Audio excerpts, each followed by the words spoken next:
Hi! నమస్తే అండి. ఈరోజు మనం రాగి కుడుములు తయారు చేసుకోబోతున్నామండి. ఈ కుడుములకి పల్లీలు, నువ్వుల చట్నీ కాంబినేషన్‌గా తయారు చేసుకుందాం. ఇలా చేసుకుంటే చాలా టేస్టీగా ఉంటదండి. అలాగే మనకి మంచి హెల్తీ రెసిపీ కూడా. షుగర్ ఉన్నవాళ్ళు, అలాగే బరువు తగ్గాలనుకుంటున్నవారు వీళ్ళకి ఇది మంచి రెసిపీ అని చెప్పొచ్చండి. ముందుగా నేను ఒక గ్లాసు మినపప్పు తీసుకుంటున్నాను. అది బాగా 2, 3 సార్లు కడిగేసి నానపెట్టేసుకొని పక్కన పెట్టేసుకున్నాను.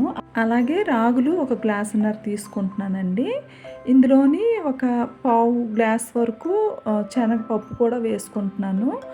షుగర్ పేషెంట్స్‌కి వాళ్ళు తినే ఆహారంలోని శనగపప్పు, శనగపిండి లాంటివి తీసుకుంటే షుగర్ పేషెంట్స్ చాలా మంచిదనేసి నేను డాక్టర్స్ చెప్తే విన్నానండి. ఇంట్లో ఎవరైనా షుగర్ పేషెంట్స్ ఉంటే ఇలా శనగపప్పు కూడా యాడ్ చేసుకోండి, చాలా మంచిది. అలాగే ఒక 8 గంటల వరకు ఇవి నానపెట్టేసుకున్నాను. నానపెట్టేసుకొని మనము ఈ పప్పులు రుబ్బుకునే ముందు ఒక గ్లాసు ఇడ్లీ రవ్వండి నానపెట్టేసుకుంటున్నాను. ఇది కూడా కడిగేసి నానపెట్టేసుకోవాలి.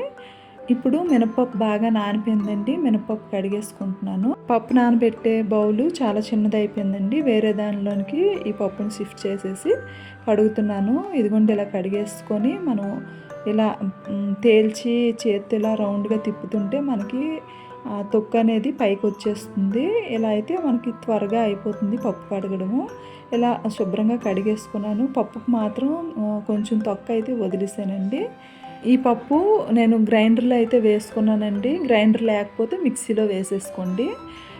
ఆ పప్పు బాగా నలిగిన తర్వాత నేను వేరే మిక్సీలోని బాగా మిక్సీ పట్టేసాను. ఈ రాగులు మిక్సీ పట్టిన తర్వాత గ్రైండ్ అవుతున్న ఆ రుబ్బులోనికి ఈ రాగి పిండిని కూడా యాడ్ చేసుకుంటున్నాను. మొత్తం ఇదంతా కలిసిన తర్వాత ఒక బౌల్కి తీసేసుకుంటున్నానండి. ఇందులో మనము నానబెట్టేసుకున్న ఇడ్లీ నూకను కూడా కలిపేసుకుంటున్నాను. వాటర్ అంతా బాగా పిండేసి మనం కలిపేసుకోవాలి. బాగా కలిపేసుకొని 2 పార్ట్లుగా చేసుకున్నానండి.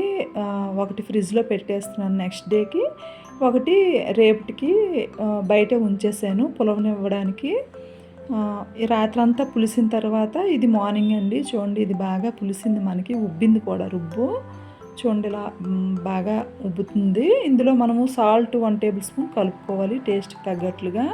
1 టేబుల్ స్పూన్ సాల్ట్ బాగా కలిపేసుకొని ఒక కళాయి, పెద్ద కళాయి ఒకటి తీసుకొని పొయ్యి మీద వేసేసుకొని అందులో నీరు వేసుకోవాలండి. 1 లోటా వరకు నీరు వేసుకోవాలి. అడుగుకి ఏదైనా మనకి బౌల్ ఏదైనా ఉంటే అది వేసేసుకొని ఒక ప్లేట్కి కొంచెం ఒక 1/2 టేబుల్ స్పూన్ నెయ్యి అప్లై చేసేసి అందులో పెట్టేసుకోవాలి. బాగా హీట్ అయిన తర్వాత మనము కలిపి పెట్టుకున్న ఈ రుబ్బును కూడా వేసేసుకొని కరెక్ట్గా మూత పెట్టేసి ఉడకనివ్వాలి. ఒక 10 నిమిషాలు పడుతుంది అది ఉడికేసరికి.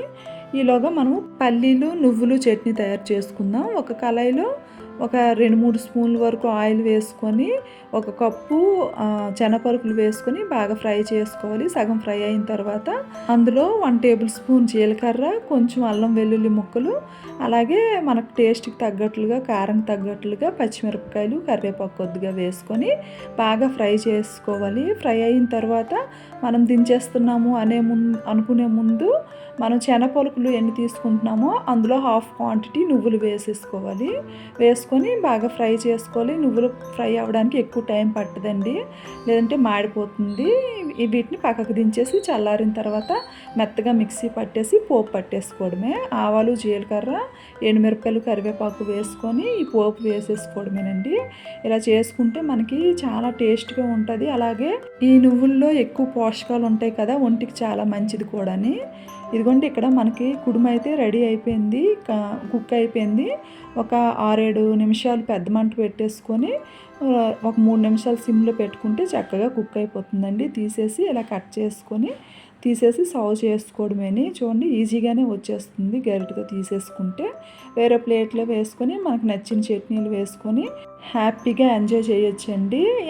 ఒకవేళ షుగర్ ఉంది అనుకున్న వాళ్ళైతే ఎన్నైనా ఇవి తినేవచ్చు. చాలా తక్కువ నూక పట్టింది కాబట్టి షుగర్ క్వాంటిటీ అంత ఎక్కువగా ఉండదు. కాబట్టి ఒకసారి ఇలా ట్రై చేయండి. అలాగే బరువు తగ్గాలనుకుంటున్న వారికి, అలాగే పిల్లలకి కూడా మంచి హెల్తీ రెసిపీ అని చెప్పొచ్చండి. ఒకసారి ఇలా ట్రై చేయండి. నా వంటలు, నా రెసిపీస్ అన్నీ మీకు నచ్చితే కనుక ప్లీజ్ లైక్ చేయండి, సబ్స్క్రైబ్ అవ్వండి. ఇంకా సపోర్ట్ చేస్తూ ఉంటారని ఆశిస్తూ ఉన్నాను. Thank you so much.